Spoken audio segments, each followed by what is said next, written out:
나는 대한민국 예비역병장이다. 이등병 시절 35번째 이야기. M60 사격.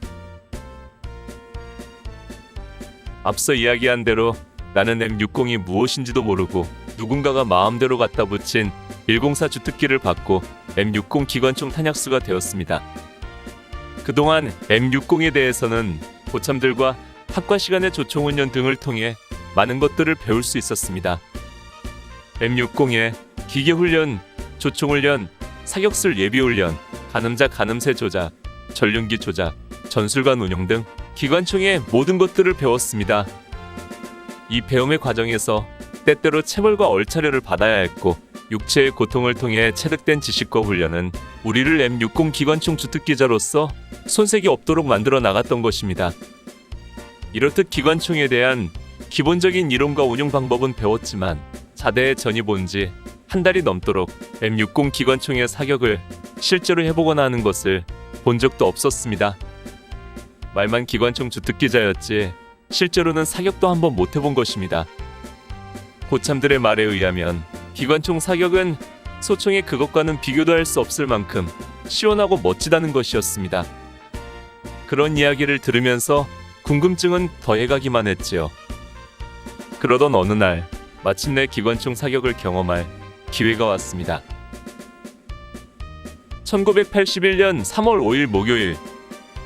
이날 오전 학과 출장 준비를 하는데 전달이 왔습니다. M60 영점 사격 및 연습 사격이 있으니 각 소대 화기분대 및 화기소대 총분대, 사수와 부사수는 화기를 지참하고 집합하라. 본래 기관총 연습 사격 시에는 탄약수는 크게 할 일이 없기 때문에 사수와 부사수만 나가고 탄약수는 다른 중대원들과 학과 출장을 나가야 한다고 했습니다. 그러나 나는 내 부사수 최일병이 기술 파견 중이어서 내가 부사수 역할을 하고 있었기 때문에 사수인 이상병을 따라 함께 집합을 했습니다.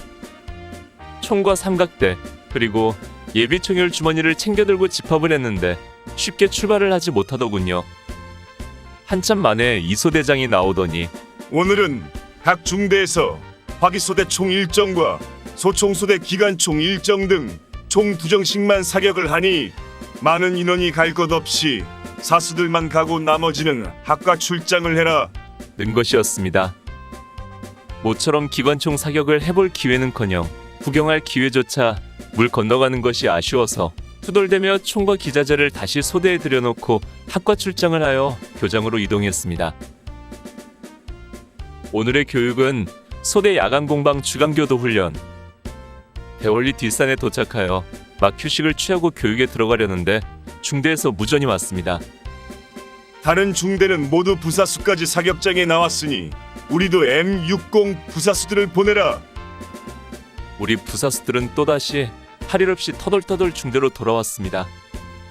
중대에는 주번하사 한 사람이 있다가 우리를 보더니 사격장에 가려면 기관총을 들고 가라고 하더군요. 우리는 소대에 남아있는 세정의 총을 나눠 들고 도촌리 공영직사화기의 사격장으로 향했습니다. 날씨는 우리가 혹한기 동계훈련을 마치고 복귀하자 거짓말같이 풀리더니 이날은 초여름 날씨처럼 더웠습니다. 1대대를 지나 2대대 6초소 고갯길을 오를 때에는 땀이 뚝뚝 떨어졌습니다. 어차피 왔다 갔다 늦은 김에 쉬엄쉬엄 쉬면서 사격장에 도착해서 보니 총 2종을 거치시켜 놓고 모두들 쉬고 있었습니다. 실탄이 아직 수령되지 않아서 사격을 못하고 있다는 것이었습니다. 오전은 그 상태로 각자 편한 대로 휴식을 했습니다. 나는 잔디밭에 누워 잠을 잤습니다. 고참들도 모두 잠을 자고 있었고 또 별로 할 일도 없어서 졸병이 잠을 자도 터치하지는 않더군요. 남들은 교육훈련을 받고 있는 시간에 마음 편히 낮잠을 잔다는 것은 또 다른 경험이었습니다. 점심은 건빵이었습니다.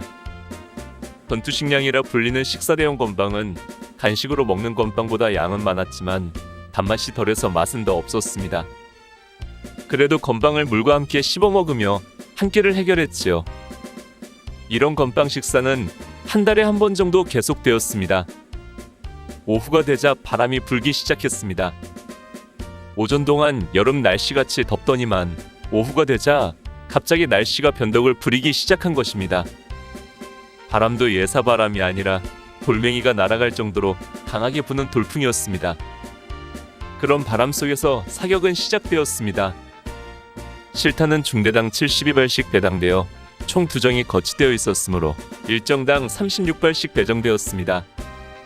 우리 화기소대는 총 2분대에 3총이 거치되어 있어서 사수인 김상병이 사격을 했습니다. 먼저 예광탄으로 0점을 잡았습니다. 탄두에 빨간색 표시가 되어 있는 예광탄을 장전하고 500m 표적지를 향해 방아쇠를 당겼습니다. 소총의 사격하는 소리가 대기를 잡아찢는 날카로운 소리라면 기관총의 총소리는 응축된 대기가 터져 분출하듯 둔중한 소리였습니다. 소총의 소리가 여성적이라면 기관총은 남성적이라는 느낌이 들었습니다. 총구를 떠난 예광탄은 빨간 불꽃의 궤적을 남기며 표적을 향해 날아갔습니다. 표적지는 500m와 600m 그리고 700m 이렇게 3개의 타켓에 사격을 하기 때문에 각 표적에 12발씩 쏘았습니다. 그런데 모두들 명중률에는 신경을 별로 쓰지 않았습니다.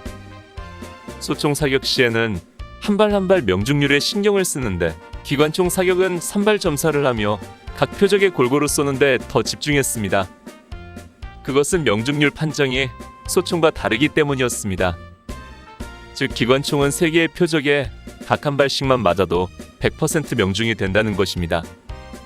그런데 한 표적에 12발이 다 맞고 나머지 2개의 표적에 하나도 안 맞으면 명중률은 33%가 되는 것입니다. 기관총 실탄은 연결고리로 연결되어 있어서 사격할 때마다 탄피와 연결고리가 방출구를 통해 방출되었습니다. 또 연결된 실탄의 5발에 한 발은 예광탄이 끼워져 있어서 사격이 진행되면서 예광탄의 붉은 빗줄기가 불꽃놀이의 그것처럼 쭉쭉 뻗어 날아갔습니다. 날아간 예광탄이 돌에 부딪히면 하늘 높이 튀어오르는데 그 또한 장관이었습니다. 그런데 이렇게 튀어오른 예광탄이 풀숲에 떨어지면 산불이 나기도 한다고 하더군요. 바람이 매섭게 불어대던 날 오후 난생 처음 경험해본 M60 기관총의 사격은 비록 직접 방아쇠를 당겨 사격을 해보지는 못했지만 사격 모습을 보았다는 것만으로도 기관총 주특기자로서의 부족했던 일면을 채우고도 남음이 있었습니다. 오늘 추억여행에 함께 해주셔서 감사합니다. 다음 이야기를 기대해주시고 구독과 좋아요 부탁드립니다. 강백